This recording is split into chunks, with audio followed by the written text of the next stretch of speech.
In the intimate Italian restaurant of Bella Vista, a devoted marketing executive was about to face the romantic devastation he never saw coming. What started as a carefully planned anniversary dinner took a shocking turn when he came face to face with four words that would shatter his entire future. David Miller wasn't your typical corporate boyfriend.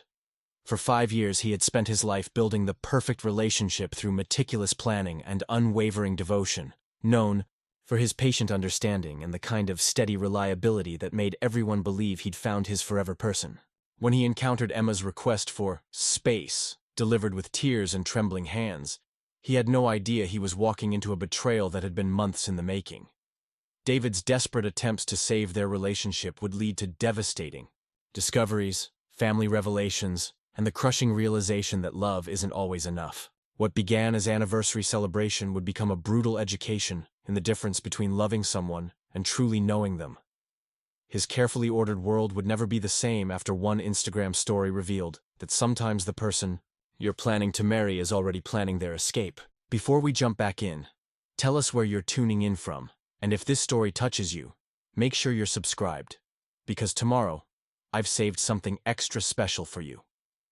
David Miller adjusted his tie for the third time as he waited outside Bella Vista, the intimate Italian restaurant where he'd first told Emma he loved her 3 years ago. The maitre d' had confirmed everything was ready. The corner table with the harbor view, the 2018 Barolo he'd special ordered, the custom photo album wrapped in cream paper that currently sat heavy in his jacket pocket. 5 years. 5 years.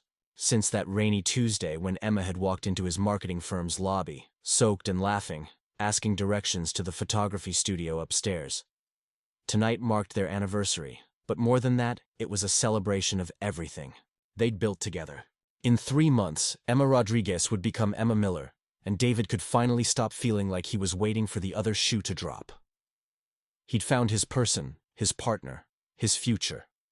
The engagement ring on her finger proved it, even if some part of him still marveled that someone like Emma, spontaneous, artistic, impossibly beautiful, had chosen someone like him. The restaurant's warm lighting caught the September evening perfectly as Emma appeared at the end of the block, her dark hair catching the breeze from the harbor.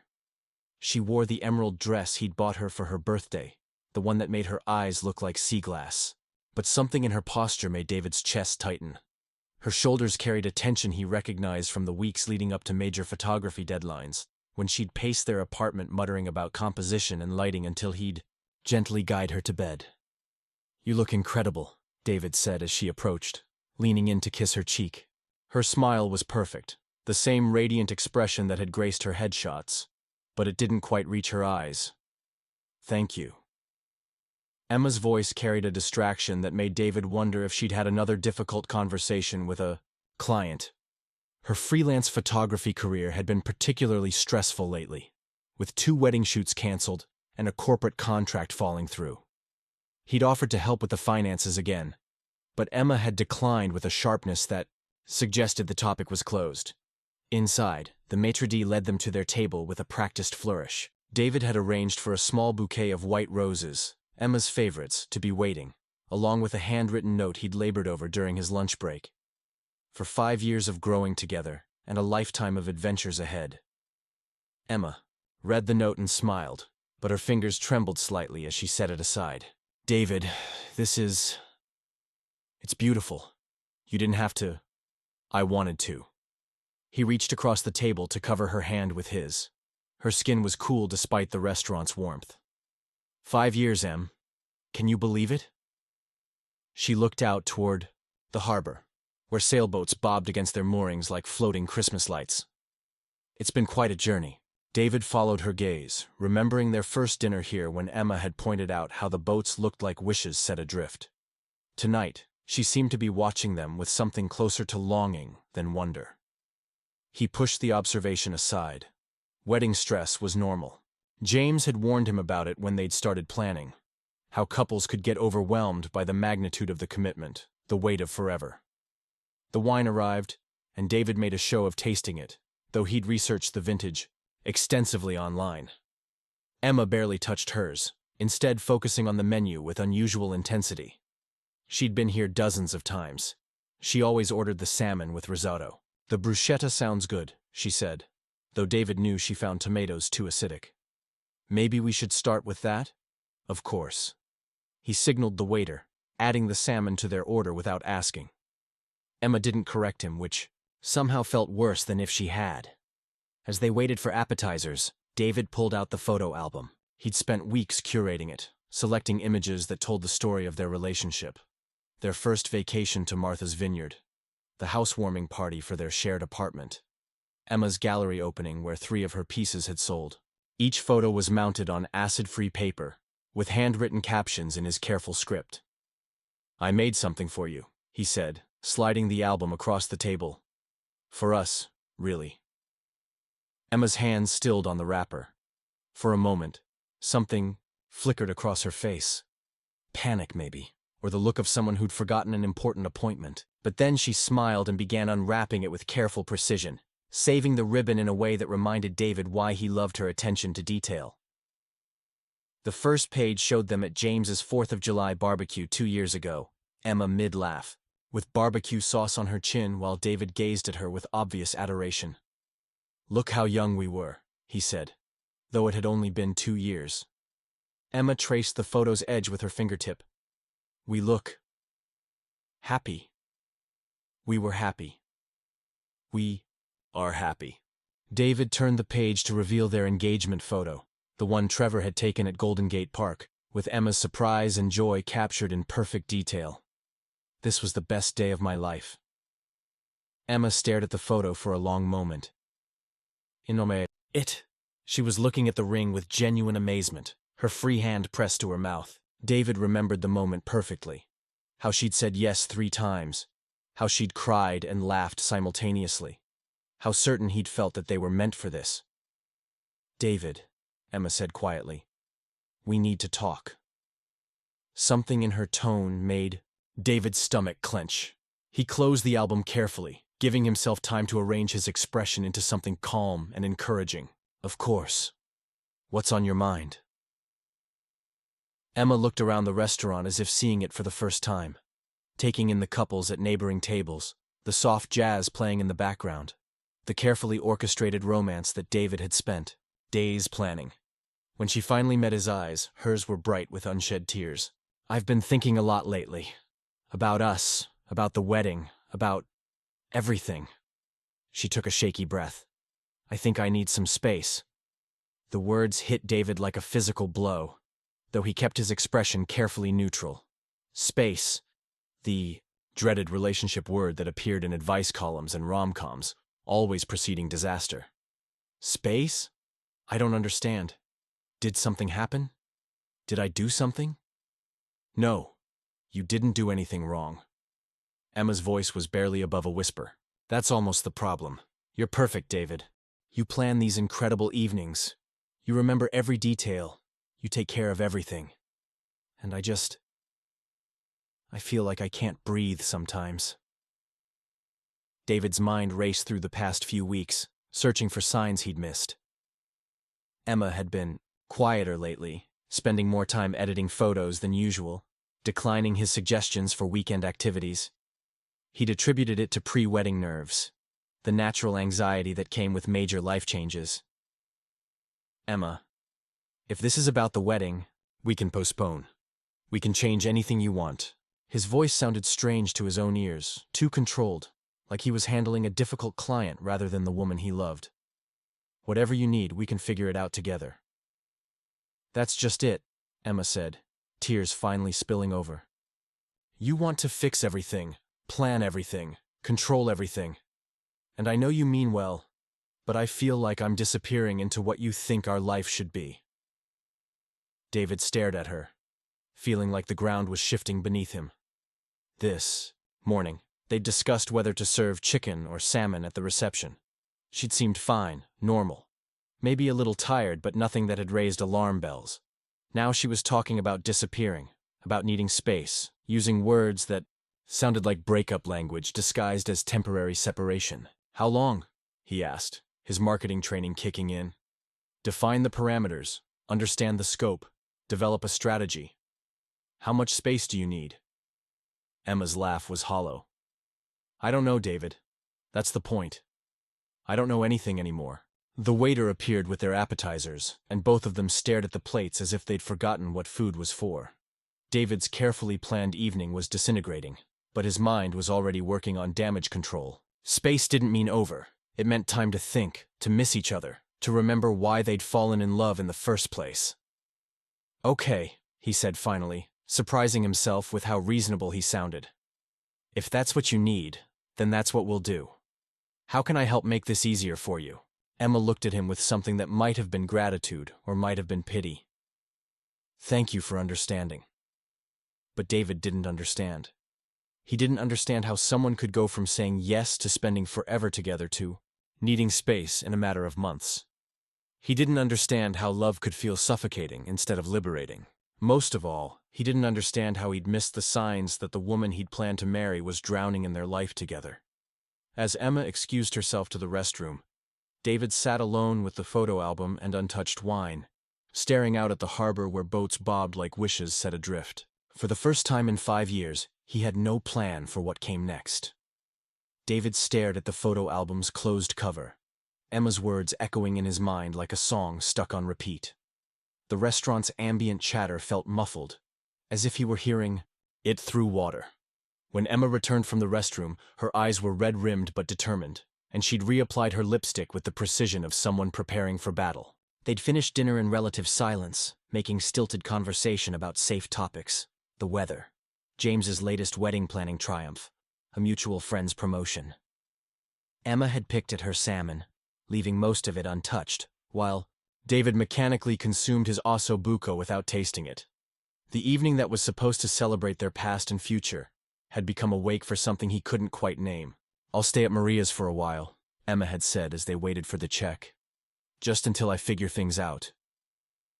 David had nodded, pulling out his credit card with hands that felt disconnected from his body. He'd driven Emma to their shared apartment in Presidio Heights, watching her pack a suitcase with the efficiency of someone who'd done this before. She'd taken her camera equipment, her favorite books, and the vintage leather jacket she'd inherited from her grandmother.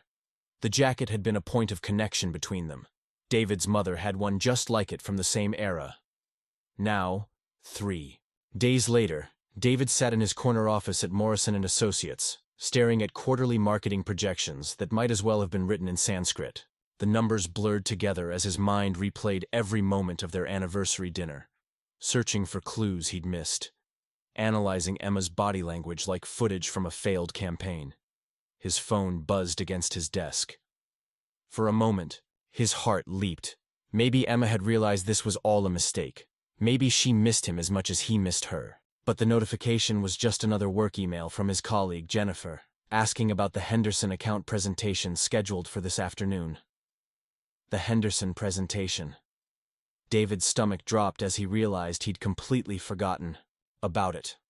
The cosmetics company was one of their biggest potential clients, and David had spent weeks preparing his pitch about targeting millennial consumers through authentic storytelling. Now, looking at his laptop screen, he couldn't remember a single detail of his strategy.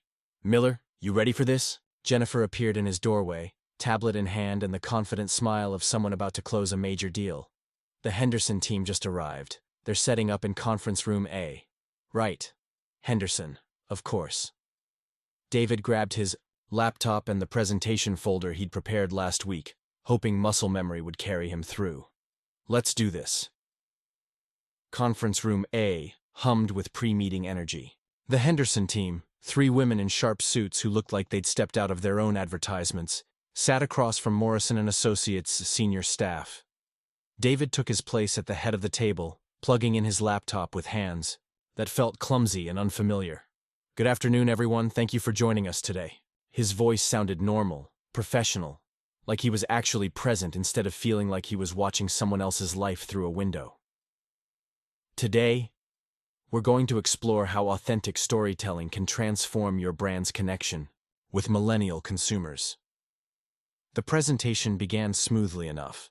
David clicked through slides about demographic data and consumer psychology, reciting statistics he'd memorized about social media engagement and brand loyalty.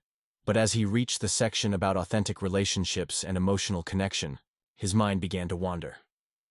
The key to reaching this demographic, he heard himself saying, is understanding that millennials value authenticity above all else. They can sense when a brand is performing rather than genuinely connecting. The words felt like glass in his mouth. Performing rather than genuinely connecting. Had that been what Emma meant about their relationship? Had he been so focused on the performance of love, the perfect dinners, the thoughtful gifts, the carefully planned future, that he'd missed the actual connection, Mr. Miller? One of the Henderson executives was looking at him expectantly. You mentioned emotional storytelling, but I'm not seeing specific examples in your proposal. David blinked, realizing he'd been staring at his laptop screen without speaking for what felt like minutes. I'm sorry, could you repeat the question? Examples. We need to see how your strategy would work with our current product line.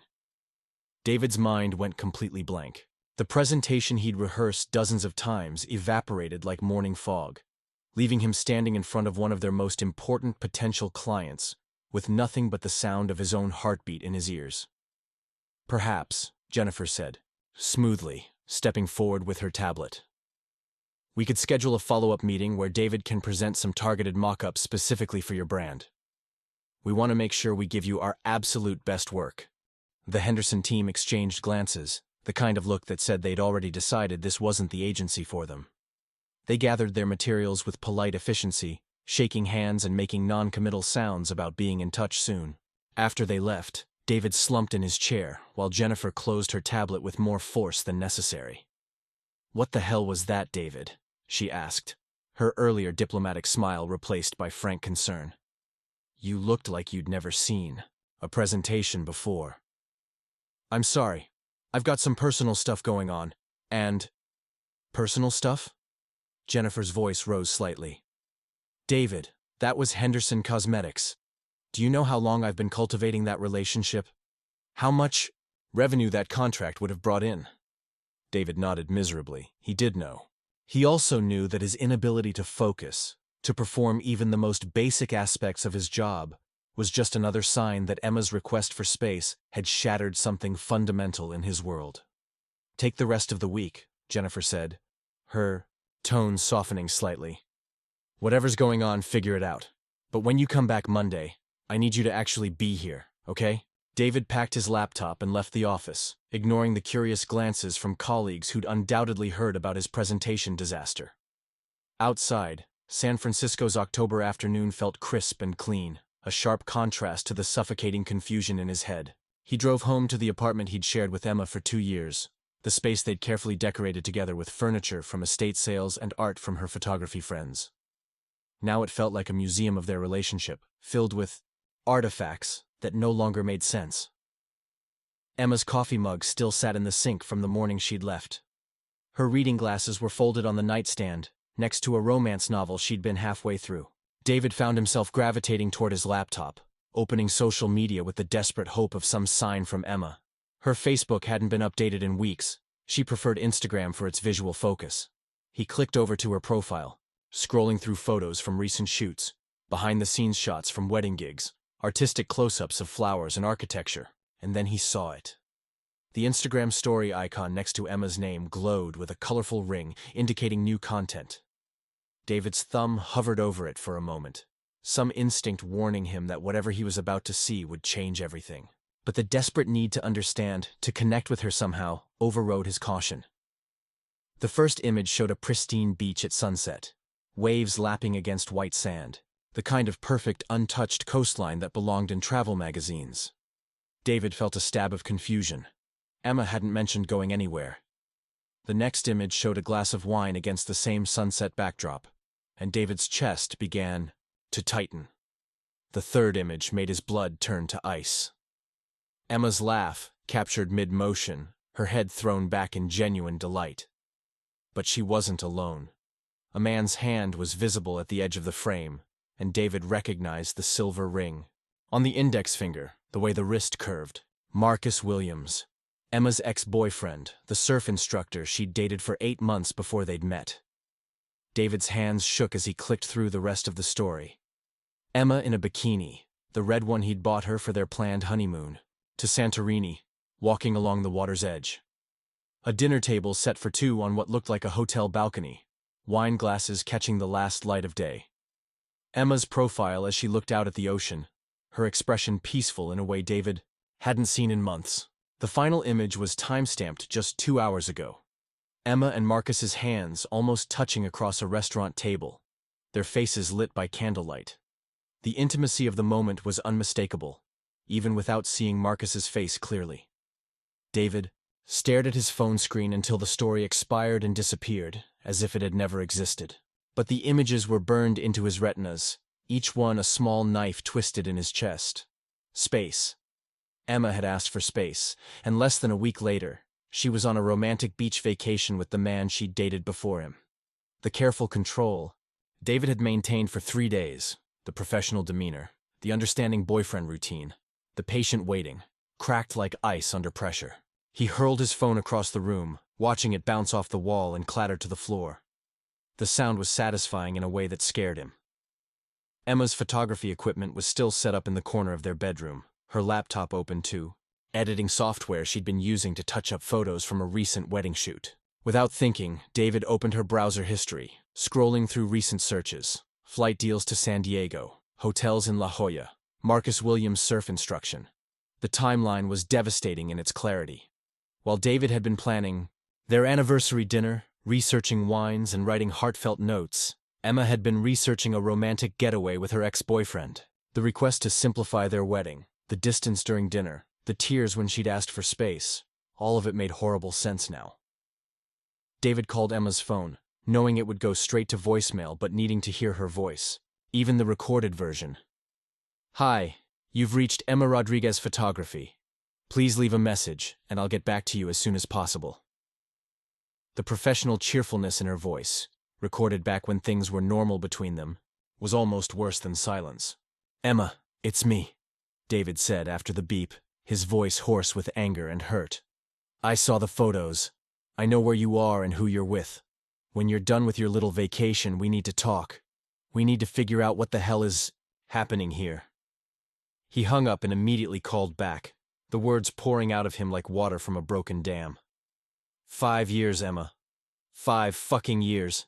And this is how you handle it? You ask for space and then run off with Marcus? Do you have any idea what this is doing to me? Do you care? By the 4th voicemail, David was sobbing into the phone, begging Emma to call him back, to explain, to make sense of the wreckage, of their life together.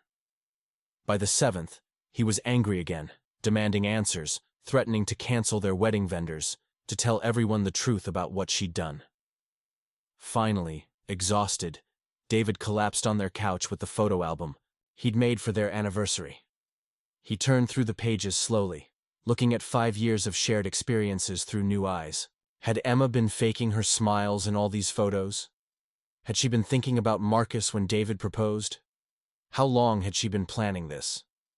The apartment felt like a crime scene now, every shared object a piece of evidence in the case of their failed relationship.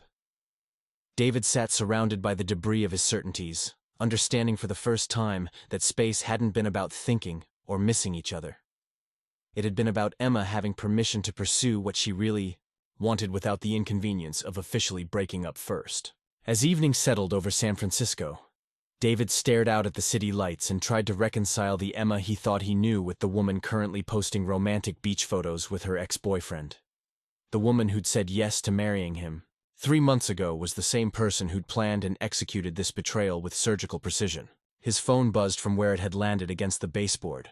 For a moment, hope fluttered in his chest. Maybe Emma had seen his calls. Maybe she was ready to explain. But the notification was just a text from James, asking if he and Emma wanted to meet for brunch on Sunday to discuss centerpiece options. David turned off his phone and closed the photo album. Tomorrow, he would have to start making phone calls. To James, to their vendors, to their families. He would have to find words to explain something he didn't understand himself. But tonight, he would sit with the wreckage and try to figure out how love could turn into betrayal so quickly, and how he'd been so completely blind to it happening.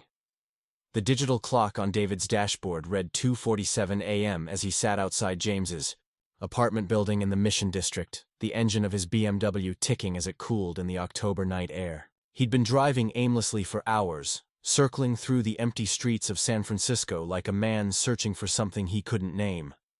Every familiar neighborhood felt foreign now. Every landmark connected to memories with Emma that had been retroactively poisoned by her Instagram stories. David pressed the call button next to James's name on the building's directory, knowing his brother would be furious about the late hour, but unable to wait until morning. The need to talk to someone, to make sense of what had happened, felt like a physical pressure in his chest. "David?" James's voice crackled through the intercom, heavy with sleep but instantly alert. "What's wrong? What time is it?" "I need to come up," David said, his voice hoarse from hours of silence. "Please." The buzzer sounded without further questions, and David climbed the 3 flights to James's apartment. His brother was waiting in the doorway, wearing Stanford sweatpants and a t-shirt from the last wedding he'd coordinated, his usually perfect hair sticking up at odd angles. "Jesus, you look terrible," James said, stepping aside to let David enter. "Have you been drinking?" "I wish." David collapsed onto James's immaculate gray sectional, the one that had appeared in 3 different design magazines as an example of modern minimalism for the creative professional. The apartment was quintessentially James. Every detail, carefully curated from the gallery wall of photography prints to the succulents arranged with mathematical precision on floating shelves. James moved around the open kitchen with practiced efficiency, starting his espresso machine and pulling down 2 cups. At 2 a.m., most people would offer coffee or tea, but James understood that some conversations required the ceremony of perfectly pulled shots and steamed milk. "Okay," James said, settling into the chair across from David with 2 cappuccinos, the foam art shaped into perfect hearts. "Talk to me. What happened?" David pulled out his phone, opening Instagram to Emma's profile. The story had expired, but he'd taken screenshots before his emotional breakdown, preserving the evidence like a detective documenting a crime scene. He handed the phone to James without a word. Preparing and narrating this story took us a lot of time, so if you are enjoying it, subscribe to our channel. It means a lot to us. Now back to the story. James studied the images with the same careful attention he brought to reviewing venue contracts, his expression shifting from confusion to understanding, to something that looked like resignation. When he finally looked up, his face was pale. "Oh, David, I'm so sorry." "You're sorry?" David's voice cracked with exhaustion and anger. "Did you know about this? Did you know she was planning to—" "No," James said quickly. "I didn't know about Marcus or the trip or any of it, but—" He hesitated, setting David's phone on the coffee table like it might explode. "I knew something was wrong. Thou—" Admission hung between them like smoke. David felt his chest tighten with a new kind of betrayal, different from Emma's, but somehow worse because it came from the person he trusted most in the world. "What do you mean you knew something was wrong?" James stood and walked to his kitchen island, his back to David as he spoke. "The past month, maybe 6 weeks, Emma's been different. During our planning meetings, I mean. She used to get excited about details, the flowers, the music, the timeline. But lately, she's been suggesting we simplify everything." "Simplify? How?" "Smaller guest list, cheaper venue. She asked about postponing 3 different times." James turned around, his expression pained. "Last week she wanted to know about our cancellation policies. What penalties we'd face if things changed." David felt like he was falling through space, each revelation another mile marker in his descent. She was planning this. The whole time, she was planning to leave. "I don't know if it was planned exactly," James said carefully, "but she was definitely having second thoughts. I thought it was just normal pre-wedding anxiety. Most couples go through some version of it." "Most couples don't run off with their ex-boyfriends." James winced. "No, they don't." The espresso machine hissed in the background, filling the silence that stretched between them. David stared at the photo wall where images of James's work lined up in perfect rows. Couples laughing during their first dance, families gathered around elaborate dinner tables, moments of joy that James had orchestrated and preserved. It all felt like performance art now, elaborate theater designed to convince people that love was stable, and weddings were promises rather than expensive parties. "Why didn't you tell me?" David asked finally. If you knew she was having doubts, why didn't you say something? James returned to his chair, cradling his cappuccino like a shield. Because it wasn't my place. And because I hoped I was wrong. Emma's always been a little flighty about commitment. You know that. I thought maybe she just needed time to adjust to the idea of being married. Flighty about commitment.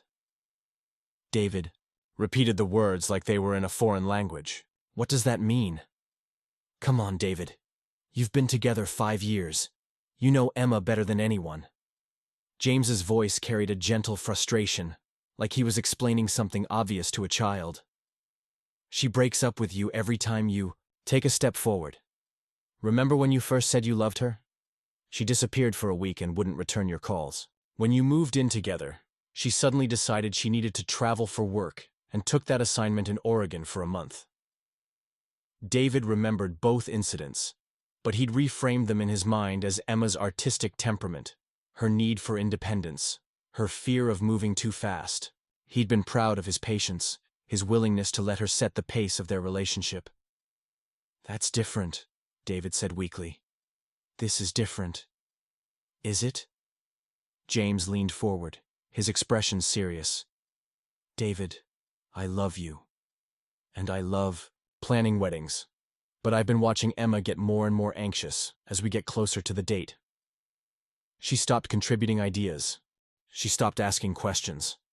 Last week she literally fell asleep during our cake tasting. She was tired. She's been working a lot. She was checked out, James interrupted. Physically present but emotionally gone. I kept waiting for you to notice, to ask her about it, but you just kept pushing forward with plans.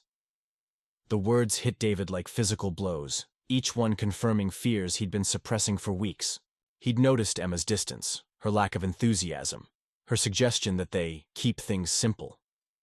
But he'd interpreted it all as stress, as the normal anxiety that came with major life transitions. He'd been so focused on the logistics of their wedding that he'd missed the fact that his bride didn't want to be there. So what? This is my fault? David's voice rose, anger replacing the numbness that had carried him through the past few hours. I should have known that asking for space meant she wanted to fuck her ex-boyfriend on a beach in San Diego. That's not what I'm saying. James set down his cup with the careful precision of someone trying not to escalate a fight. But maybe if you'd asked her what was really wrong instead of trying to fix it with perfect dinners and photo albums? Jesus Christ, James. I was trying to show her I loved her. I was trying to celebrate our relationship. You were trying to convince her your relationship was worth celebrating, James said quietly. There's a difference. The observation landed with devastating accuracy. David thought about the anniversary dinner, how he'd planned every detail, to remind Emma of their history together, to prove the value of what they'd built. He'd been making a case for their relationship like it was a marketing pitch, using nostalgia and careful presentation to sell Emma on a future she was already trying to escape. So what am I supposed to do now? David asked, his voice barely above a whisper. She won't answer my calls.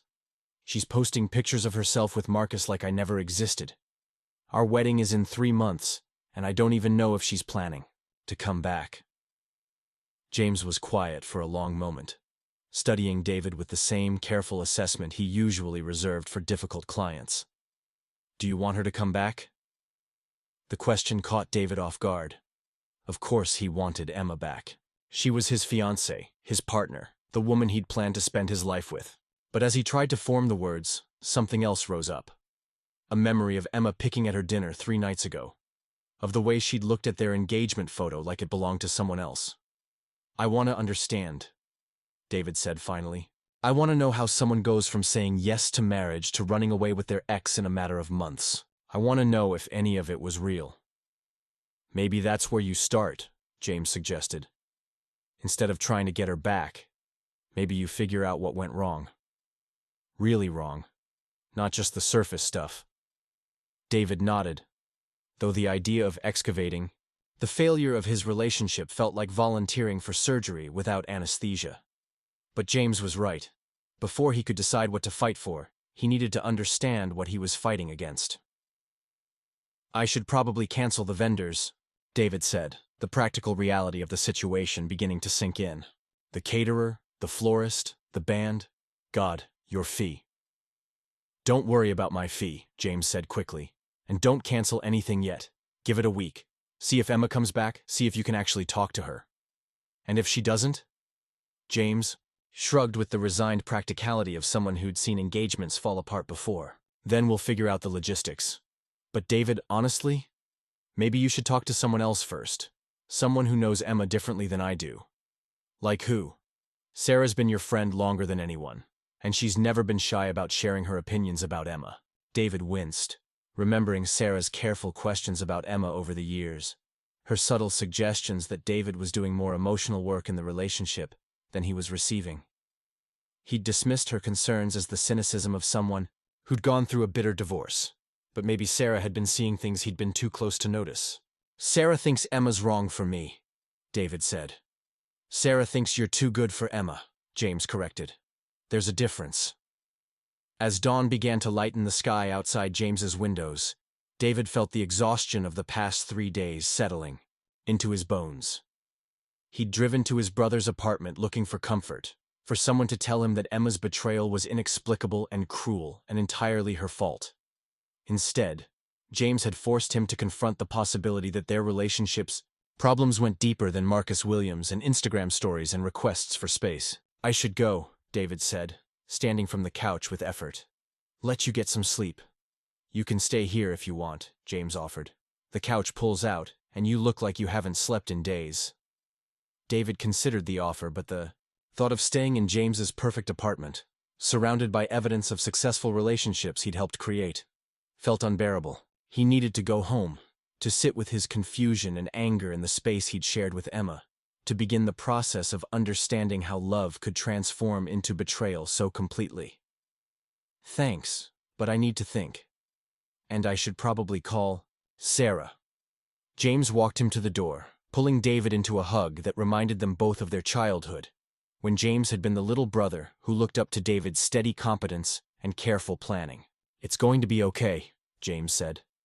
Whatever happens, it's going to be okay. David nodded, though he wasn't sure he believed it.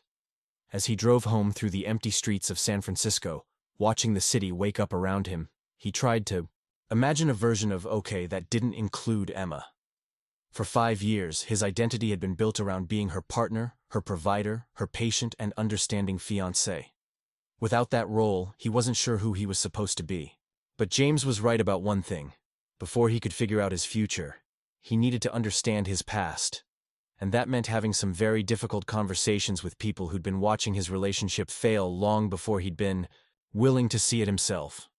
The space Emma had asked for was beginning to fill with uncomfortable truths, and David was starting to realize that the gap between them might have been there all along, hidden beneath the careful performance of a love that had felt real, but might have been nothing more than habit dressed up as devotion. The familiar weight of exhaustion pressed against David's shoulders as he pushed through the glass doors of Ritual Coffee on Valencia Street.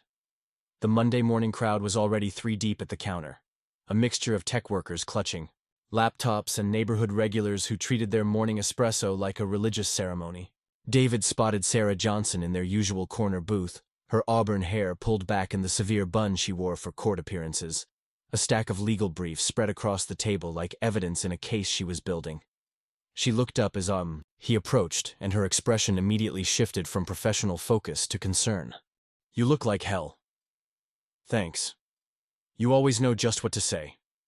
David slid into the booth across from her, noting how Sarah's sharp gray eyes cataloged his wrinkled shirt, the stubble he hadn't bothered to shave, the way his hands trembled slightly as he reached for the menu he'd memorized years ago.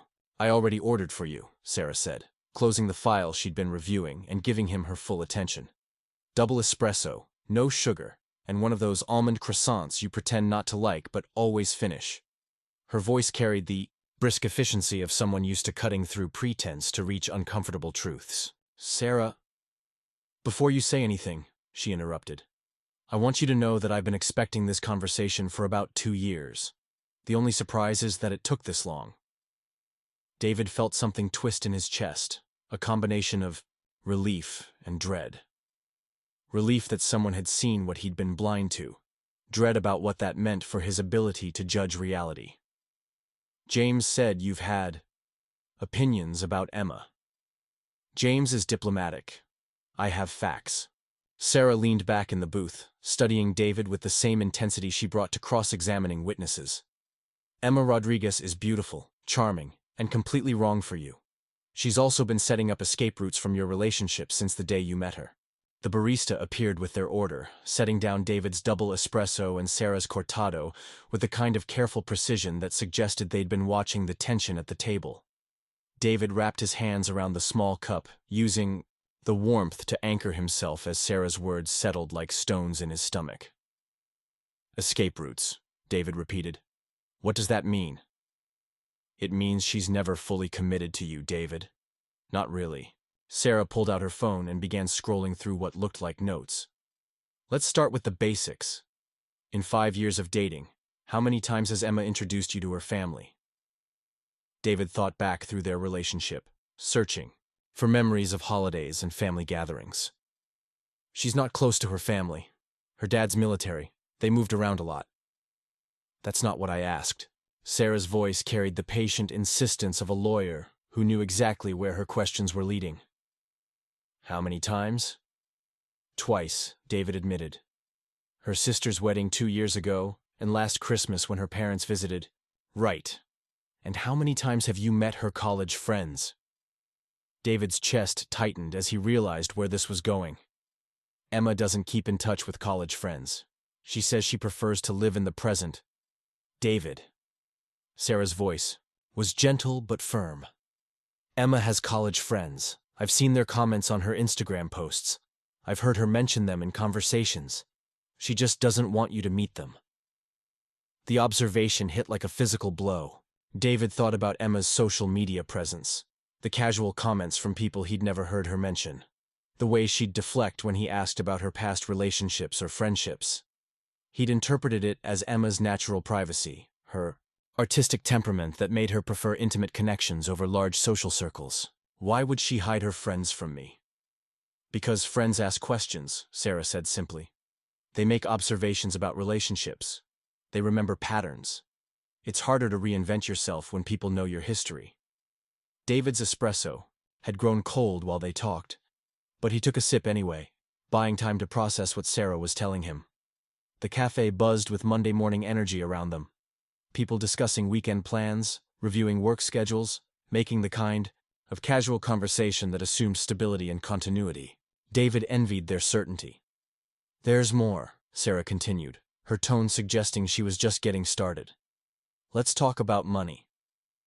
What about money? Emma's been financially dependent on you for the past 3 years, right? Since her photography business started struggling? David nodded reluctantly. Emma's freelance work had always been inconsistent, but the past few years had been particularly difficult. The rise of smartphone photography had made her field more competitive, and several of her regular clients had moved to cheaper alternatives. David had offered to support her while she rebuilt her portfolio, seeing it as an investment in their shared future. And every time you've suggested she might want to consider a more stable job, even part-time, what's her response? She says it would compromise her artistic integrity, David said, the words feeling hollow as he spoke them. She needs to focus on her craft. Right. But she resents you for supporting her, doesn't she? Makes comments about feeling trapped, about losing her independence. David stared at Sarah, wondering how she'd observed dynamics in his relationship that he'd somehow missed despite living them every day. Emma had made those exact comments, usually during arguments about money, or when David suggested they needed to budget more carefully for wedding expenses. How do you know all this? Because I've been watching you make excuses for her behavior for years, Sarah said bluntly. Every time we have coffee, every time we hang out, you're explaining why Emma couldn't come, or why she seemed distant at the last gathering, or why she needs space to work on her art. You've been managing her image in your social circle the same way you manage marketing campaigns for difficult clients. The comparison stung because it was accurate. David realized he had been crafting narratives about Emma's behavior, presenting her quirks and inconsistencies as endearing rather than problematic. He'd become so skilled at explaining Emma to other people that he'd started believing his own explanations. Sarah, I know you mean well, but nothing. Sarah leaned forward, her voice taking on the edge she used with opposing counsel. David, I went through this exact same thing with Michael. The financial dependence, the emotional manipulation, the way he'd create drama every time our relationship took a step forward. I spent 3 years making excuses for someone who was never going to be capable of the partnership I wanted. David knew about Sarah's divorce, though she rarely discussed it in detail. Her ex-husband Michael had been a struggling musician who'd convinced Sarah to support his career while he pursued his dreams. The marriage had ended when Sarah discovered he'd been having an affair with a woman he'd met at one of his gigs. This is different, David said weakly. Emma isn't cheating. Isn't she? Sarah pulled out her own phone, opening Instagram with practiced efficiency. Show me the photos from her trip. David reluctantly shared the screenshots he'd taken, watching Sarah's expression grow grimmer as she scrolled through the images. When she finished, she set his phone down with the careful control of someone trying not to throw it across the room. David, these aren't the photos of someone taking space to think about their relationship. These are the photos of someone on a romantic vacation with their ex-boyfriend. I know that, but maybe what? Maybe she's confused? Maybe Marcus just happened to be in San Diego at the same time? Sarah's voice rose slightly, drawing glances from neighboring tables. David, listen to yourself. You're doing it right now. Making excuses, creating narratives to explain away behavior that's actually pretty straightforward. David felt tears prick at his eyes, a combination of exhaustion and the horrible recognition that Sarah was right. He'd been explaining away Emma's behavior for so long that he'd lost the ability to see it clearly. So what am I supposed to do? He asked, his voice barely above a whisper. Just accept that 5 years meant nothing? That everything we built together was a lie? Sarah's expression softened, and she reached across the table to cover his hand with hers. I don't think it was a lie, David. I think Emma cares about you, maybe even loves you in her way. But love isn't enough if it's not backed up by compatible values and genuine commitment. Then why did she say yes when I proposed? Why agree to marry me if she didn't want to be with me? Because saying yes was easier than having a difficult conversation about what she really wanted, Sarah said. Because she likes the security you provide, even if she resents needing it. Because she's not emotionally mature enough to distinguish between loving someone and wanting to build a life with them. David thought about their engagement. How surprised Emma had seemed when he'd gotten down on one knee in Golden Gate Park. Her yes had been immediate, enthusiastic, but now he wondered if it had been reflexive rather than considered. Had she said yes because she loved him, or because saying no would have required explanations she wasn't ready to give? The hardest part, Sarah continued, is that you're not actually surprised by any of this. Deep down, you've known for a while that something was wrong. You've just been working so hard to fix it, to prove that your relationship was worth saving, that you've ignored the evidence that Emma doesn't want it saved. The words hit David like a diagnosis he'd been dreading but expecting. Sarah was right. Some part of him had known for months that Emma was pulling away, that her enthusiasm for their future together was forced rather than genuine. He'd just been so invested in the narrative of their love story that he'd refused to see it ending. I need to talk to her, David said finally. When she gets back from San Diego, I need to understand what she really wants. Do you? Sarah asked. Or do you need to figure out what you want, independent of what Emma wants? The question caught David off guard. For so long, his wants had been defined in relation to Emma.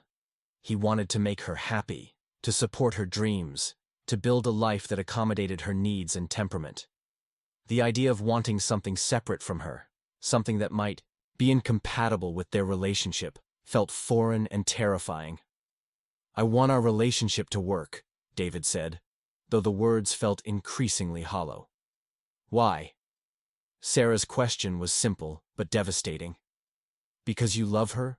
Or because you've invested 5 years and you don't want to admit it was a mistake? David stared into his cold espresso, searching for an answer that would make sense of the past 5 years. He'd loved Emma, was still in love with her despite everything. But Sarah's question forced him to examine whether his love was based on Who Emma actually was, or who he'd convinced himself she could become. "I don't know," he admitted finally. "Then maybe that's where you start," Sarah said gently. "Figure out what you actually want from a relationship, not what you think you should want. Figure out whether Emma can give you those things, not whether you can convince her to try." As they left the cafe, Sarah gave David a hug that reminded him why their friendship had survived law school stress, career changes, and her messy divorce. She'd always been willing to tell him hard truths, even when he wasn't ready to hear them. "Call me if you need anything," she said. "And David, don't make any big decisions while you're this emotional. Give yourself time to process what you've learned." David nodded, though he knew the processing would be painful. Sarah had stripped away the comfortable narratives he'd built around his relationship, leaving him with a clear but devastating view of the past 5 years. Emma's request for space, her trip with Marcus, even her anxiety about wedding planning, all of it made sense now as the actions of someone who'd been looking for an exit strategy rather than a deeper commitment.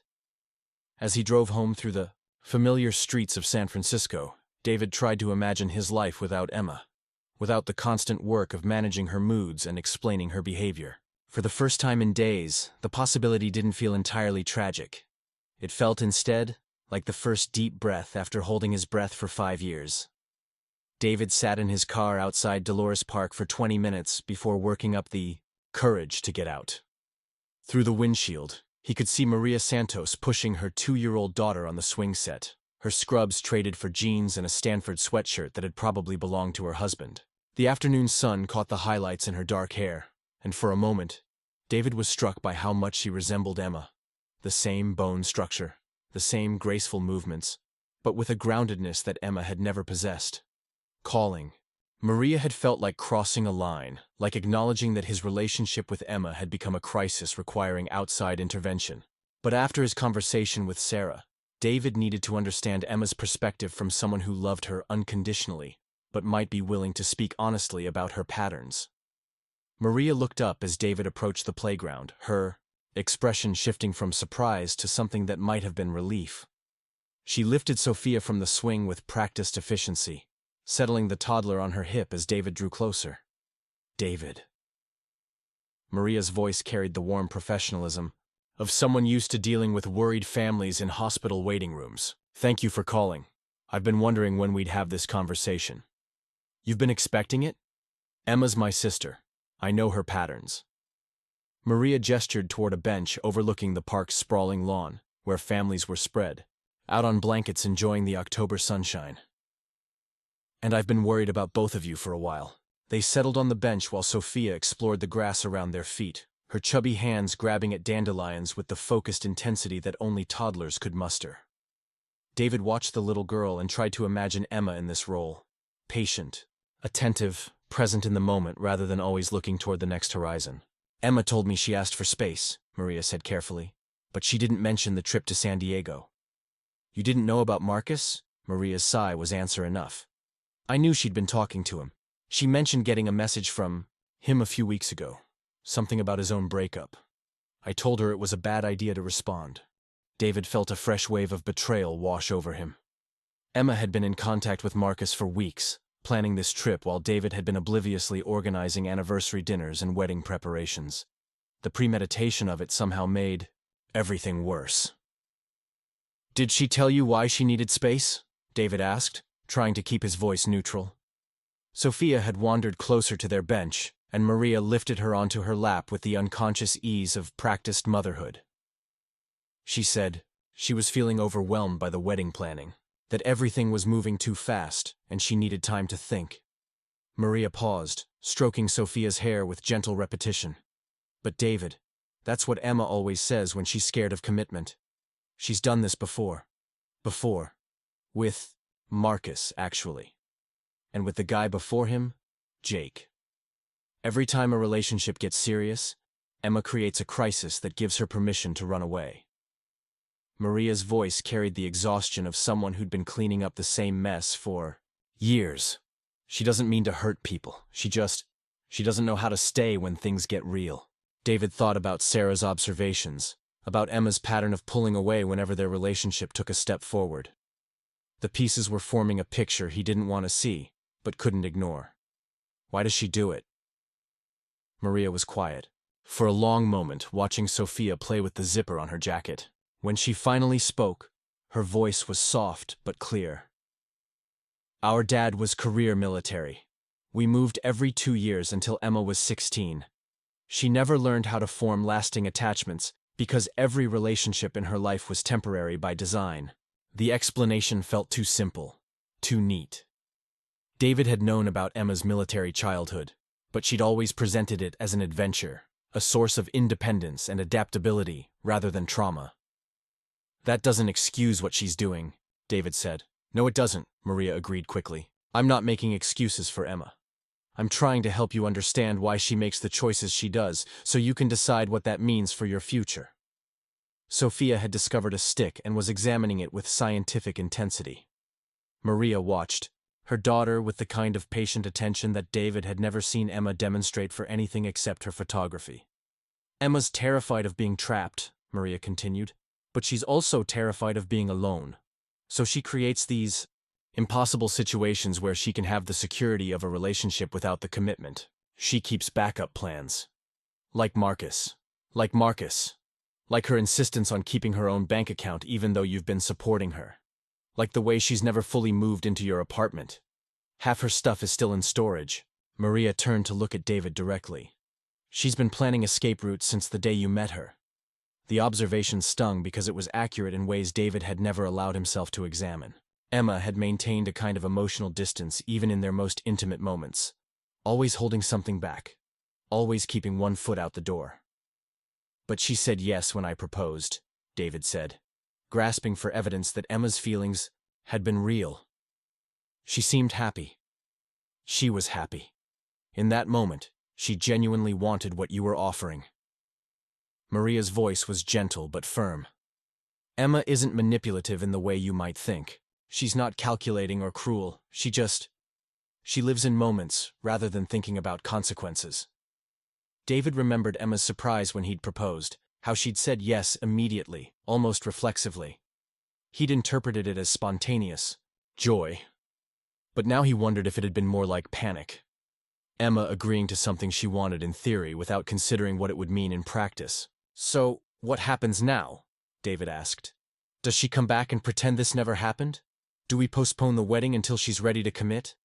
Maria was quiet for a moment, her attention seemingly focused on Sophia, who had moved on from the stick to investigating a cluster of fallen leaves. But when she spoke, her words carried the weight of someone who'd been thinking about this conversation for a long time. David, I love my sister. But I've also watched her hurt good people, because she can't figure out what she wants until it's too late. Maria's voice cracked slightly. You deserve better than someone who's going to spend your entire marriage looking for the exit. The words hit David like a physical blow, not because they were cruel, but because they came from someone who loved Emma without reservation but could still see her clearly. Maria wasn't Sarah, warning him away from someone she'd never liked. This was Emma's sister, the person who'd grown up with her, who understood her fears and patterns better than anyone. She could change, David said weakly. If she understands how much this hurt me, maybe she'll…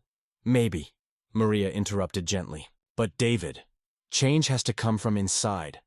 Emma can't become someone she's not just because you need her to be different. Sophia toddled back toward the bench, her small arms full of leaves and treasures from her exploration. Maria lifted her onto her lap, and David was struck again by the easy competence of her motherhood, the way she created security and stability without making it look like work. Tell me about Marcus, David said, not sure he wanted to know, but needing to understand what Emma was running toward. Maria's expression grew more complicated. Marcus he's perfect for Emma in all the ways that make him wrong for building a life with. He's spontaneous, emotionally available, comfortable with uncertainty. He lives in the moment the way Emma does. But he's also 31 years old with no savings, no career plan, and a pattern of relationships that last exactly as long as they're exciting. Maria adjusted Sophia on her lap, her movements careful and deliberate. Marcus makes Emma feel like herself.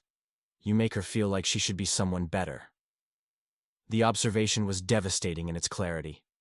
David had always tried to encourage Emma's growth, to support her in becoming more stable, more future-focused, more like the kind of person who could sustain a marriage. He'd thought he was loving her by believing in her potential, but maybe he'd been trying to change her into someone she fundamentally wasn't. "Do you think she loves him?" David asked, hating himself for needing to know. "I think she loves the way he makes her feel," Maria said carefully. "But Emma's never learned the difference between feeling in love and choosing to love someone. She doesn't understand that real relationships require work, compromise, choosing your partner even when the excitement fades." David thought about his 5 years with Emma, how he'd done most of the emotional work in their relationship, managing conflicts, planning their future, making space for her moods and creative process. He'd told himself it was because he was naturally more organized, more future-focused. But maybe it had been because Emma had never fully chosen to be his partner. "What should I do when she comes back?" David asked. "Do you want her to come back?"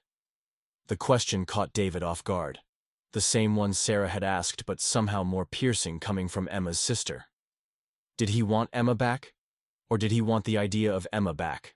The woman he'd believed she could become rather than the woman she actually was? "I want to understand what happened," David said finally. "I want to know if any of it was real, or if I've been in love with someone who was just performing, being in love with me." Maria was quiet for a long moment, watching Sophia arrange her collection of leaves into careful piles. When she spoke, her voice was soft but clear. "It was real, David. Emma's feelings for you are real, but they're not enough to overcome her fundamental inability to commit to anything that feels permanent." Maria paused, seeming to weigh her next words carefully. "Emma needs someone who can love her exactly as she is, without expecting her to change or grow. And you need someone who's capable of choosing you every day, even when it's difficult." As the afternoon sun began to sink lower over Dolores Park, David felt something shift inside him. For days, he'd been focused on understanding Emma's betrayal, on making sense of her choices so he could figure out how to win her back. But Maria's perspective forced him to examine his own needs, his own patterns, his own role in creating a relationship that had been built on incompatible foundations. "Thank you," David said as they prepared to leave, "for being honest with me. I know it couldn't have been easy." "I love Emma," Maria said, lifting Sophia to her hip as they walked toward the parking area. "But I also care about you. You've been good to her, David. You've been patient and supportive and kind. You deserve someone who can appreciate that instead of running away from it." As David drove home, Maria's words echoed in his mind. Emma's betrayal hadn't come from malice or calculation. It had come from her fundamental inability to choose. Commitment over possibility, security over excitement, partnership over independence. And maybe, David was beginning to realize, that wasn't a problem he could solve with enough love or patience or perfect anniversary dinners. For the first time since discovering Emma's Instagram stories, David found himself thinking about what he wanted from a relationship, independent of what Emma was capable of giving. He wanted a partner who chose him actively rather than someone he had to convince to stay. He wanted someone who worked toward their shared future rather than someone who kept escape routes. He wanted love that felt like collaboration rather than constant management. The space Emma had asked for was revealing not just her true feelings, but his own. And David was beginning to understand that the gap between them might not be something that could be bridged, no matter how much they both might want it to be different. David's hands trembled as he turned the key in their apartment door, the familiar click of the lock somehow foreign after 4 days of Emma's absence. The sound of her footsteps in the hallway had reached him before he'd even entered the building. That distinctive rhythm he'd memorized over 5 years of shared mornings and late-night returns. She was back. The apartment felt different with Emma in it again, charged with an energy that was both familiar and completely alien. She stood in their living room like a visitor, a duffel bag at her feet, and her camera equipment slung over her shoulder. Her skin was golden from the San Diego sun, her hair lighter from salt water and sunshine, and she wore a sundress David had never seen before, flowing and bohemian in a way that seemed calculated to announce her transformation. "Hi," Emma said, her voice carrying a careful neutrality that reminded David of how she spoke to difficult clients. Thank you for agreeing to meet here. David closed the door behind him, the apartment suddenly feeling too small to contain whatever conversation was about to happen. The photo album from their anniversary dinner sat on the coffee table where he'd left it 4 days ago, a relic from a different lifetime. How was your trip? The question escaped before David could stop himself, and he immediately regretted how normal it sounded, as if they were catching up after a business conference rather than confronting the wreckage of their relationship. Emma's expression flickered. Surprise, maybe guilt. Definitely defensiveness. David, I know you saw the photos. I know you called. 7 times. David moved into the living room but didn't sit, maintaining the distance between them like a safety barrier. 7 voicemails, Emma. Some of them weren't. I wasn't at my best. I listened to them. Emma's voice was softer now, and for a moment she looked like the woman he'd fallen in love with, rather than the stranger who'd asked for space. I'm sorry you were in pain. That wasn't what I wanted. What did you want?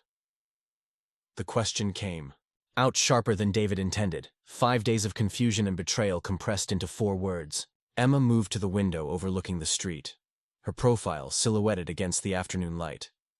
She'd always been beautiful, but there was something different about her now. A looseness in her posture, a ease in her movements that David hadn't seen in months. She looked like someone who'd remembered how to breathe. I wanted to remember who I was before us, Emma said finally. I wanted to feel like myself again. And Marcus helped you with that? Emma turned from the window, meeting his eyes for the first time since she'd entered the apartment. Yes, he did. The honesty was somehow worse than any lie would have been. David had been prepared for denial, for explanations about coincidence or misunderstanding. He hadn't been prepared for Emma to admit that 4 days with her ex-boyfriend had given her something that 5 years with David hadn't. So this was planned, David said, settling onto the couch with the careful movements of someone trying not to shatter. The space, the trip, all of it. Not exactly planned. Emma remained standing, her hands fidgeting with the strap of her camera bag. Marcus reached out a few weeks ago. He'd gone through a breakup, and we started talking. Just talking at first. And then I realized how long it had been since I'd talked to someone who didn't want me to be different than I am. Emma's voice grew stronger, more confident, as if she'd rehearsed this explanation during the flight home. David, you're wonderful. You're kind and stable and you take care of everything. But being with you, it's like wearing clothes that don't quite fit. They're beautiful clothes, expensive clothes, but they're not mine. David felt something cold settle in his chest. So, I'm what? A costume you've been wearing for 5 years? That's not what I meant. Then what did you mean? David stood, 5 days of suppressed anger finally finding its voice. Because from where I'm sitting, it sounds like you're saying that loving me has been some kind of performance. Emma's composure cracked, tears beginning to form in her eyes. It wasn't a performance. I love you, David. I've always loved you. But I don't love who I am when I'm with you. The words hit David like physical blows, each one confirming fears he'd been too afraid to examine. Who are you when you're with me? Someone who's always trying to be better. Someone who's planning for a future I'm not sure I want. Someone who feels guilty for needing things you can't give me, and resentful that you give me things I didn't ask for. Emma wiped her eyes with the back of her hand, smearing her makeup in a way that made her look younger and more vulnerable. David, you've never seen me. You've seen who you think I could become. That's not true. But even as David said it, he could hear the hollowness in his own voice. Images flashed through his mind, encouraging Emma to save money, suggesting she might want to consider more stable career options, planning their future with the meticulous detail of someone who'd never asked if she wanted the same things. You bought me a planner for my birthday, Emma said, her voice barely above a whisper. A planner, David. Do you have any idea how that felt? Like you were giving me homework for becoming the kind of person you could be proud of. David remembered the gift. How pleased he'd been with its leather cover and elegant design. He'd thought it would help Emma organize her photography business, give her structure that would lead to more consistent income. He'd wrapped it with a note about supporting her dreams. I was trying to help. You were trying to fix me. Emma's voice rose, 5 years of suppressed frustration finally breaking free. Every suggestion, every helpful idea, every time you solved a problem I didn't ask you to solve, it all felt like evidence that who I am isn't enough for you. David stared at her, recognizing the truth in her words even as they devastated him. He had been trying to fix her, though he'd never seen it that way. He'd been loving his idea of her potential, rather than accepting her reality. So Marcus doesn't try to fix you? David asked, hating himself for needing to know. Marcus sees me. He likes that I'm disorganized and impulsive and that I change my mind about things. He doesn't need me to be more productive or more stable or more anything. Emma's voice grew softer, taking on a quality David had rarely heard when she talked about him. With Marcus, I'm enough exactly as I am. David felt something break inside him, not just his heart, but his understanding of their entire relationship. He'd thought his love was generous, supportive, encouraging. He hadn't realized it was conditional, based on Emma becoming someone she'd never wanted to be.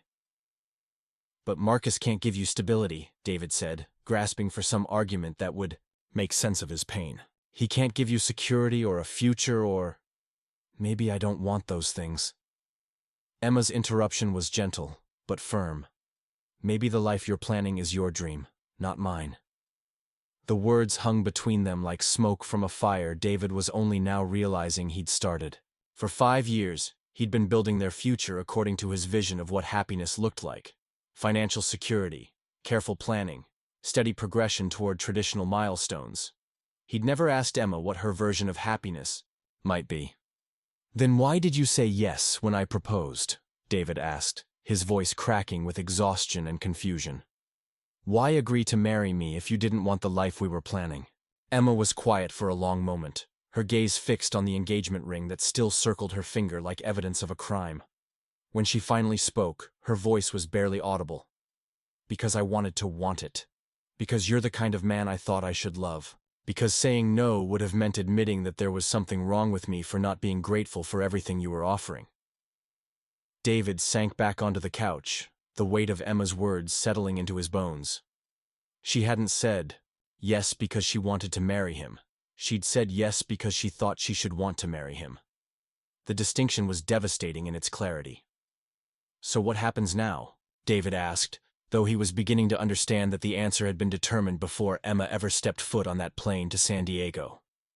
I think we both know, Emma said, pulling the engagement ring from her finger, with movements that suggested she'd been practicing.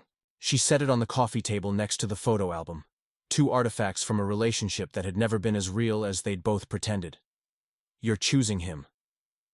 I'm choosing myself. Emma's voice was steady now, carrying a certainty David envied. Marcus is part of that. But this isn't about him, David. This is about me finally being honest about what I need. David looked at the ring sitting on the table, remembering the day he'd bought it. How certain he'd been that Emma was his person, his future, his happy ending. The certainty felt naive now, the optimism of someone who'd confused love with compatibility, chemistry with sustainability. I should have seen this coming, David said, more to himself than to Emma. Sarah tried to warn me. James tried to warn me. Even your sister tried to warn me. Maria talked to you? Yesterday. She helped me understand. She helped me see that this has been your pattern all along. The pulling away, the escape routes, the way you've kept one foot out the door since the day we met. David looked up at Emma, studying her face for signs of the woman he'd thought he knew. She also helped me understand that you can't help it, that this is just who you are. Emma's expression shifted, surprise mixing with something that might have been relief. What did she tell you? That you've never learned how to stay when things get real. That you need someone who can love you exactly as you are, without expecting you to change. David paused, the next words feeling like swallowing glass. And that I need someone who's capable of choosing me every day, even when it's difficult. They sat in silence for a moment, the truth of Maria's observations settling between them, like a bridge they could finally see, but would never be able to cross. "I did love you," Emma said finally. "I do love you. But Maria's right. I don't know how to choose someone when choosing feels like giving up possibilities. And I don't know how to love someone without trying to help them become their best self," David admitted. "Even when their best self is my idea, not theirs." Emma stood and picked up her duffel bag, her movements decisive in a way that reminded David why he'd fallen in love with her confidence. "I'll come back for the rest of my things when you're not here, if that's okay." David nodded, too exhausted for anger, too clear-sighted now for false hope. "What about the wedding vendors, the deposits? I'll pay my half of the cancellation fees. It's the least I can do." "Emma." David's voice stopped her at the door. "Are you happy? With Marcus, I mean. Are you happy?" Emma turned back, and for a moment her composure wavered, revealing something vulnerable and uncertain beneath her newfound clarity. "I'm myself with him," she said finally. "For the first time in 5 years, I'm completely myself. Whether that's happiness, I guess I'll find out." After Emma left, David sat alone with the engagement ring and the photo album. Two monuments to a love that had been real, but not enough. Outside, San Francisco continued its daily rhythm. Cars navigating the hills, people walking dogs, life moving forward with the assumption that love, when it was right, made things easier rather than harder. David picked up the ring, surprised by how light it felt in his palm. He'd chosen it so carefully, researching cut and clarity and setting with the same attention to detail he brought to everything else. It was a beautiful ring, perfect for the kind of woman he'd thought Emma was. But Emma had never been that woman, and David was finally ready to stop trying to convince her to become someone she wasn't. The space Emma had asked for was revealing itself to be not a pause, but an ending, not a break, but a breaking point. And David was beginning to understand that some relationships weren't meant to be saved, no matter how much love existed between the people involved. Trevor Thompson's studio occupied the top floor of a converted warehouse in the Mission, all exposed brick and industrial lighting that transformed everyday subjects into art. David climbed the narrow stairs with heavy steps, each flight taking him further from the street noise and deeper into the kind of creative space that had always made him feel like an outsider. Photography had been Emma's world, not his, though he'd tried to understand it through gallery openings and equipment discussions and patient explanations of aperture settings he'd never quite grasped. Trevor met him at the door with the kind of embrace reserved for friends bearing visible wounds, careful but genuine, acknowledging pain without trying to fix it. At 34, Trevor had the lean build of someone who spent his days moving through spaces with expensive equipment, his dark hair perpetually disheveled, and his clothes carrying the casual precision of someone who understood aesthetics intuitively. "You look terrible," Trevor said, which seemed to be everyone's greeting for David lately. "Coffee? Something stronger?" "Coffee's fine." David followed Trevor into the main studio space, where equipment cases were stacked against exposed brick. Walls and afternoon light streamed through floor-to-ceiling windows. The space felt both chaotic and purposeful, like Emma's corner of their apartment but with better organization and significantly more expensive gear. Trevor worked his espresso machine with the focused attention he brought to everything, a quality that had made him one of the most sought-after wedding photographers in the Bay Area. David had hired him not just because of their friendship, but because Trevor had a gift for capturing authentic moments rather than posed perfection. Now, watching him prepare their coffee, David wondered what Trevor had seen through his lens that David had missed with his naked eyes. "I assume this is about Emma," Trevor said, handing David a small white cup that probably cost more than most people's dinner. "And I assume you've seen the Instagram posts from San Diego." "You saw them too?" "Hard to miss. Emma tags locations religiously. It's part of her personal brand strategy." Trevor settled into a worn leather chair across from David, his expression carefully neutral. "Professional photographer in me notices these things." David sipped his espresso, buying time while he figured out how to ask the questions that had been eating at him since his conversation with Emma 2 days ago. The coffee was perfect, rich and complex with notes he couldn't identify, but it might as well have been water for all the pleasure it brought him. "I need to understand something," David said finally. "Emma said that being with me made her feel like she was wearing clothes that didn't fit, that I never really saw her. I'm trying to figure out if that's true, or if it's just something she's telling herself to justify what she did. Trevor was quiet for a long moment, rotating his cup in his hands with the kind of deliberate movement that suggested he was choosing his words carefully. Can I ask you something first? When you hired me to shoot your wedding, what did you tell me you wanted? The question caught David off guard. I wanted you to capture our love story, to document the day we became a family. Right. And when we did your engagement shoot last spring, what was your biggest concern? David remembered that afternoon, in Golden Gate Park, how nervous he'd been about getting the perfect shots for their wedding invitations. I wanted everything to look romantic, natural but polished. I wanted photos that would show people how happy we were. You wanted to control the narrative, Trevor said gently. Which isn't unusual. Most grooms do. But David, during that entire shoot, you directed Emma's poses, adjusted her hair, told her when to smile and how to stand. You were so focused on creating the perfect representation of your relationship that you never just let her be herself. The observation hit David like a physical blow. He remembered the engagement shoot, how he'd wanted everything to be perfect for their announcements, how he'd offered suggestions about Emma's positioning and expression. He'd thought he was being helpful, involved, invested in their shared future. Emma was different when you stepped away, Trevor continued. When you went to take a phone call, when you were talking to other people in the park, that's when she came alive. Her real smile, her natural grace, the way she moved when she wasn't performing happiness for your vision of what you should look like together. David set down his coffee cup with hands that had begun to shake. Are you saying our entire relationship was performance? I'm saying that Emma performed a version of herself that she thought you wanted, and you performed a version of love that focused more on the image of your relationship than on Emma's actual experience of it. Trevor leaned forward, his voice gentle but direct. David, I've photographed a lot of couples. The ones who last are the ones who are genuinely comfortable being themselves around each other. Emma never looked comfortable being herself around you. The words settled into David's chest like stones, each one confirming fears he'd been too proud or too blind to examine. He thought about their 5 years together, searching for moments when Emma had been completely unself-conscious, totally at ease. Most of the memories that came to mind featured Emma alone, absorbed in her photography, talking on the phone with Maria, laughing at something she'd seen on her computer screen. What about when we were alone? David asked desperately. When it was just us, surely she was more herself then. Trevor's expression grew more complicated. David, even when you thought you were being supportive, you were managing Emma's image, her career, her finances, her social interactions.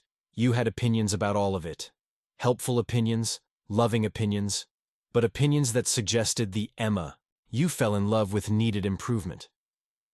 David thought about the planner he'd given Emma for her birthday, the financial advice he'd offered when her photography business struggled, the gentle suggestions about networking and marketing that he'd thought would help her succeed. Each gesture had felt like love to him, but Trevor was forcing him to see them from Emma's perspective, as evidence that who she was wasn't quite enough. But I was trying to help her achieve her dreams, David protested. Were they her dreams, or your dreams for her? Trevor asked. Because from where I sat, it looked like you had a very specific vision of what Emma's success should look like, and it didn't necessarily match what made her happy. The question forced David to examine conversations he'd rewritten in his memory as supportive encouragement. Had Emma ever actually asked for his advice about her career? Had she expressed frustration with her inconsistent income? Or had he projected his own anxiety about financial stability onto her situation? She never told me to stop, David said weakly. Emma doesn't know how to advocate for herself in relationships, Trevor said. She adapts instead of communicating.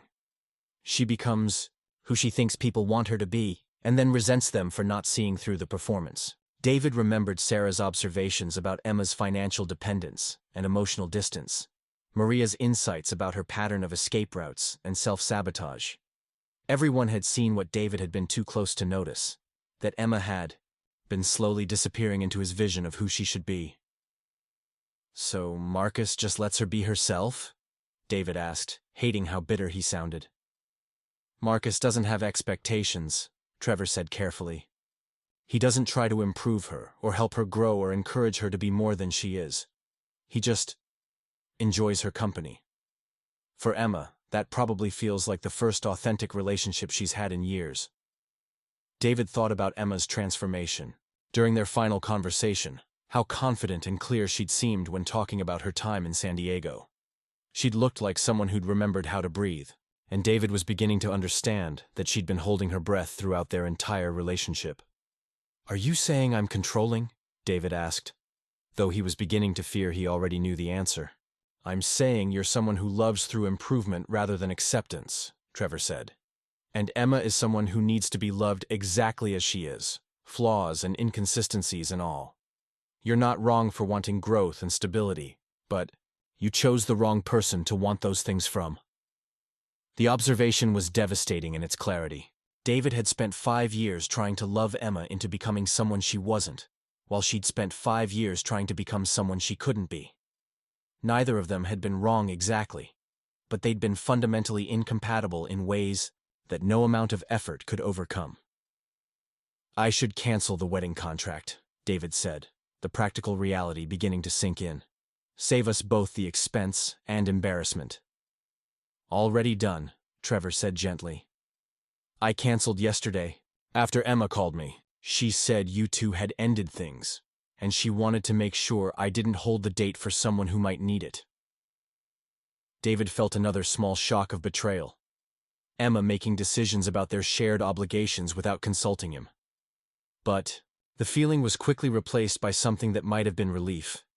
The logistics of untangling their planned future felt overwhelming, and Emma's efficiency in handling at least this piece was actually helpful. "Did she seem happy?" David asked, immediately regretting the question, but unable to stop himself from needing to know. Trevor was quiet for a moment, considering his answer with the care of someone who understood that words could wound. "She seemed like herself.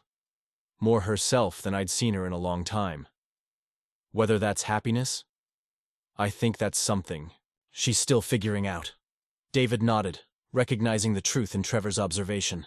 Emma's confidence during their final conversation had been real, but it had also carried an edge of uncertainty, as if she was still discovering who she was when she wasn't trying to be who someone else needed her to be. "What about you?" Trevor asked. "How are you doing with all this?" David considered the question, surprised to find that beneath the pain and betrayal and wounded pride, there was something that might have been relief. "I'm devastated," he said honestly. "But I don't know how to explain it. It's like I've been holding my breath too, trying so hard to make our relationship work that I forgot to ask if it was making either of us happy." "And was it? Making you happy?" David thought about their 5 years together, searching for moments of genuine joy rather than satisfaction at checking relationship milestones off an invisible list. The memories that came to mind were oddly solitary. Pride in Emma's photography when she wasn't around to see it. Pleasure in planning surprises she'd seemed to tolerate rather than enjoy. Satisfaction in solving problems she hadn't asked him to solve. "I was happy with the idea of us," David said finally.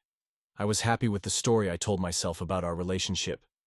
But the actual day-to-day experience, I think I was working too hard for it to be happiness."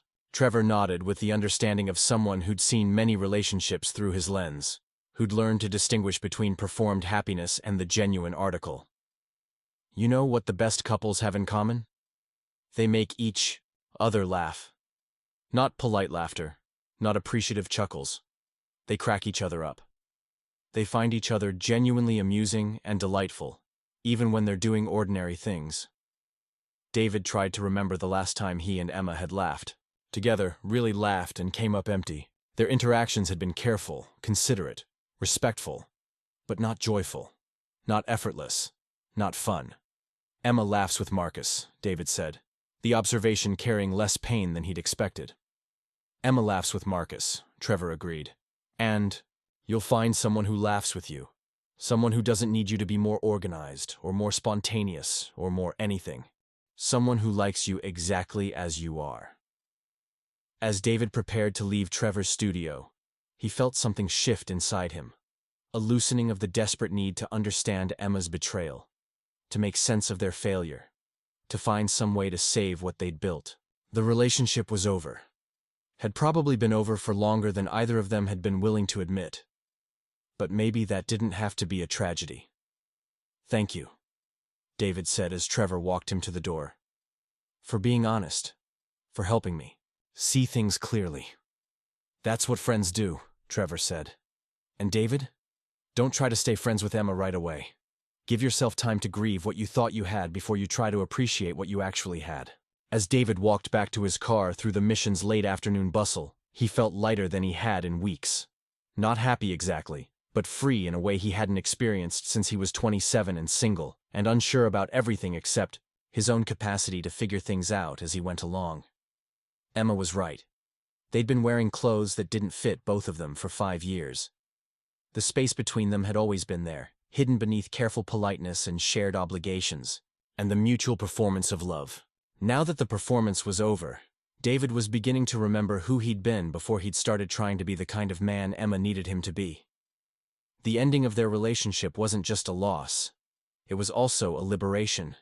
And for the first time since seeing those Instagram photos, David was beginning to believe that liberation might be worth more than the security he was giving up. The Miller family home in Walnut Creek sat exactly as David remembered from his childhood. White colonial facade, perfectly maintained lawn, and the same green shutters his mother had painted herself 23 years ago, when money had been tighter, and DIY projects had felt like adventures rather than necessities. David sat in his car for several minutes before getting out, watching Mrs. Miller through the kitchen window as she moved around the space with the economical grace of someone who'd spent decades perfecting the choreography of daily life. He'd called ahead, but his mother had heard something in his voice that made her cancel her book club meeting and prepare what she called crisis food, the elaborate comfort meals she'd made during his parents' worst fights, when the house had vibrated with unspoken tension, and David and James had learned to read their parents' moods through the complexity of dinner preparations. Mrs. Miller opened the front door before David could knock, her expression carrying the kind of focused concern that had made her legendary among neighborhood mothers when David was growing up. At 62, she was still beautiful in the understated way of women who'd learned early that quiet competence was more valuable than dramatic gestures. "Sweetheart," she said, pulling him into a hug that smelled like lavender and the vanilla. Candles she burned religiously. "Come in, I made pot roast." The kitchen was exactly as David remembered. Granite countertops his father had installed during a brief period of optimism about their marriage, family photos covering the refrigerator in careful chronological order, and the dining table, where David had done homework while his mother cooked dinner and pretended not to notice his father's increasingly frequent absences. "James called," Mrs. Miller said, ladling food onto plates with the kind of generous portions that suggested she was still feeding teenage boys rather than her 32-year-old son. "He said you and Emma were having some difficulties." David almost smiled at the euphemism. James had always been diplomatic, even as a child, finding gentle ways to describe their father's drinking and their parents' fights, and the gradual dissolution of everything that had once felt permanent. "We broke up," David said, sitting at the place that had been his throughout childhood. "She's with someone else now, her ex-boyfriend." Mrs. Miller set down her fork with the careful control of someone processing unexpected news. "I'm sorry, sweetheart. I know you loved her very much." "Did you?" David asked, the question emerging from some place he hadn't known he was carrying it. "Love her, I mean. Did you think we were right together?" His mother was quiet for a long moment, cutting her pot roast into precise pieces while she considered her answer. When she finally spoke, her voice carried the weight of someone who'd learned hard lessons about the difference between loving someone and loving the idea of them loving your child. "I thought Emma was lovely," Mrs. Miller said carefully. "Beautiful, talented, charming when she wanted to be, and I could see that you adored her. But I never saw her adore you back." The words came out gently, but they hit David with surprising force.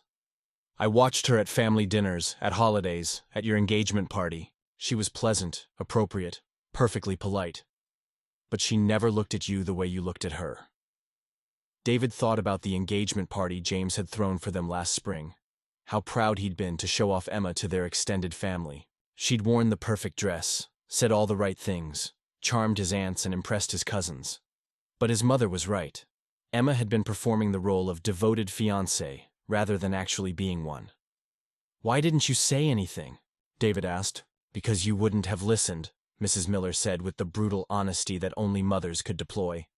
"You were so invested in making that relationship work, in proving that you'd found your person, that you would have interpreted any concerns as criticism of your judgment." The observation stung because it was accurate. David remembered brushing off Sarah's warnings, dismissing James's gentle questions about Emma's commitment, reframing every piece of evidence that suggested problems in their relationship. He'd been so determined to succeed at love that he'd ignored the signs that he was failing at it. "I was like your father," David said, the realization emerging as he spoke it. "Trying so hard to make someone love me the way I needed to be loved that I couldn't see they weren't capable of it." Mrs. Miller's expression grew more complicated, pain mixing with recognition and something that might have been relief. "Tell me about your father." "Mom, I don't think—" "Tell me," she repeated, her voice gentle but insistent. "Tell me what you remember about our marriage." David set down his fork, his appetite disappearing as memories he'd spent years trying to forget came flooding back. "I remember him trying to fix everything, every fight, every problem, every sign that you were unhappy. He'd bring you flowers, plan surprise trips, work extra hours to buy you things he thought would make you smile. And what else? I remember you pulling away more each time he tried harder. I remember thinking that love was supposed to be work, that relationships required constant effort and management and problem solving." David's voice cracked slightly. "I remember thinking that if Dad just tried hard enough, if he loved you perfectly enough, you'd eventually love him back the way he needed." Mrs. Miller reached across the table to cover his hand with hers, her fingers carrying the calluses of someone who'd spent decades caring for other people. "Your father was a good man, David. Kind, generous, devoted. But he loved me like a project he could complete rather than a person he could enjoy." The parallel to his relationship with Emma was so clear, it made David's chest ache. "And you resented him for it." "I resented him for making me feel like I was failing at being who he needed me to be," Mrs. Miller said quietly. "Every gift, every surprise, every attempt to solve problems I hadn't asked him to solve. It all felt like evidence that who I naturally was wasn't enough for him." David thought about the planner he'd given Emma, the financial advice he'd offered, the way he'd managed her image at social gatherings. He'd thought he was being supportive, but Emma had experienced it the same way his mother had experienced his father's efforts, as loving criticism, as conditional acceptance dressed up as devotion. "So you left him." "I stayed for 16 years, Mrs. Miller corrected. "I stayed because I thought leaving would make me a failure, a quitter, someone who couldn't appreciate a good man's love. I stayed because I kept hoping I could become the woman he needed me to be, or that he could learn to love the woman I actually was. But that never happened, no. And by the time I finally accepted that our fundamental incompatibility couldn't be overcome with more effort or patience or compromise, we'd wasted 16 years being miserable together, instead of finding people who could love us without needing us to change." David looked around the kitchen where his parents had performed the final years of their marriage, remembering the careful politeness that had replaced affection, the way they'd spoken to each other like roommates rather than lovers. He'd been so focused on their divorce as a failure that he'd never considered it might have been a success, two people finally brave enough to admit that love wasn't always enough. "Do you regret it?" David asked. "The divorce, I mean." "I regret waiting so long," Mrs. Miller said without hesitation. "I regret the years we spent trying to force compatibility where none existed. I regret that you and James learned to think of love as something that required constant management, rather than something that should bring joy." David felt tears prick at his eyes, grief for his parents' lost years mixing with recognition of his own patterns. "I don't know how to love someone without trying to help them be better." "Then maybe you need to find someone who doesn't need to be better," Mrs. Miller suggested gently. "Someone whose natural way of being in the world already fits with yours. Someone who makes you laugh instead of making you work." The advice echoed what Trevor had said about couples who genuinely enjoyed each other, who found each other delightful rather than challenging. David tried to imagine what that kind of relationship would feel like. Easy, instead of effortful, collaborative instead of corrective, fun instead of carefully managed. Emma said I never saw her, David said. That I was in love with who I thought she could become rather than who she actually was. Were you? David considered the question honestly, thinking about their 5 years together through this new lens of understanding. I think I saw her potential. I saw how talented she was, how beautiful, how charming when she wanted to be. And I thought if I could just help her become more organized, more financially stable, more committed to our future, she'd become someone who could love you the way you needed to be loved, Mrs. Miller finished. But David, that's not love. That's renovation. The word hit David like a physical blow. Renovation.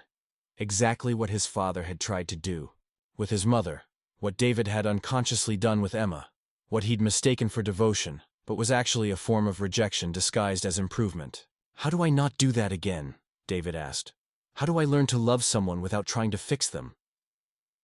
You start by figuring out who you are when you're not trying to be perfect for someone else, Mrs. Miller said. You've been managing Emma's moods and needs and image for so long that I'm not sure you remember what makes you happy, independent of making someone else happy. The observation was devastating in its accuracy. David realized he'd been defining himself in relation to Emma for so long that he'd lost track of his own preferences, his own needs, his own vision of what a good life might look like. Your father made the same mistake, Mrs. Miller continued. He was so focused on being the perfect husband that he forgot to be himself, and I was so busy trying to be the perfect wife that I forgot who I was too. We lost ourselves in trying to be who we thought the other person needed. David thought about his conversation with Emma, how she'd said being with him felt like wearing clothes that didn't fit, but he was beginning to understand that he'd been wearing ill-fitting clothes too. The costume of the patient, understanding, endlessly supportive boyfriend who never expressed needs of his own. What would have happened if you and Dad had ended things earlier? David asked. Maybe we both would have found people who could love us without needing us to change, Mrs. Miller said. Maybe you and James would have learned that relationships are supposed to be refuges from the world's demands, not additional sources of pressure to be better than you are. As evening settled over Walnut Creek, David helped his mother clean up dinner, the familiar rhythm of their kitchen choreography bringing back memories of easier times. But this conversation had been different from their usual careful exchanges. More honest, more real, more acknowledging of the complexities that had shaped their family. I'm proud of you, Mrs. Miller said as David prepared to leave, for recognizing that your relationship with Emma wasn't working instead of spending years trying to force it to work. I didn't recognize it, David corrected. Emma recognized it. I would have kept trying to fix things indefinitely. But you're recognizing it now, his mother pointed out. You're choosing to learn from this instead of just being a victim of it. That's growth, sweetheart. That's the difference between you and your father. As David drove back to San Francisco, his mother's words echoed in his mind. For the first time since Emma had asked for space, he found himself thinking about his own patterns, rather than just Emma's betrayal. He'd spent 5 years trying to love Emma into becoming someone she wasn't, but he'd also spent 5 years becoming someone he wasn't. The endlessly patient boyfriend who never expressed frustration, never stated his own needs, never admitted when he was unhappy. The space Emma had created between them was revealing not just the problems in their relationship, but the problems in David's approach to love itself. And maybe, David was beginning to think, that revelation was worth more than the relationship he was losing. The coffee shop where David and Emma had first met 5 years ago occupied the corner of a busy intersection in the Mission, its floor-to-ceiling, windows offering a view of the neighborhood's carefully curated blend of gentrification and authenticity. David arrived 20 minutes early, claiming the same table where they'd shared their first conversation about photography and marketing, and the strange coincidence of living 3 blocks apart without ever noticing each other. He'd chosen this location deliberately, hoping the weight of their shared history might soften whatever conversation was about to happen. But as he sat with his untouched cortado, watching Emma approach through the afternoon crowds, David realized he no longer needed their history to cushion the impact of their ending. The conversations with Sarah, Maria, Trevor, and his mother had given him something more valuable than nostalgia. They'd given him clarity. Emma looked different again, though David was beginning to understand that her appearance had been shifting. throughout their relationship as she'd tried on different versions of herself. Today she wore jeans and a vintage band t-shirt, her hair loose and unstyled, minimal makeup that let her freckles show. She looked like the woman he'd first met, before she'd started performing the role of his girlfriend, then fiancée, then almost wife. "Thank you for meeting me," Emma said, sliding into the chair across from him with movements that carried none of the careful grace she'd displayed during their apartment confrontation. "I know this can't be easy." "Actually, it is," David said, surprising himself with the honesty. "Easier than I expected, anyway." Emma's expression flickered. Surprise, maybe relief, definitely curiosity. "You seem different. Calmer. I've been talking to people, trying to understand what happened between us, what went wrong, what I missed."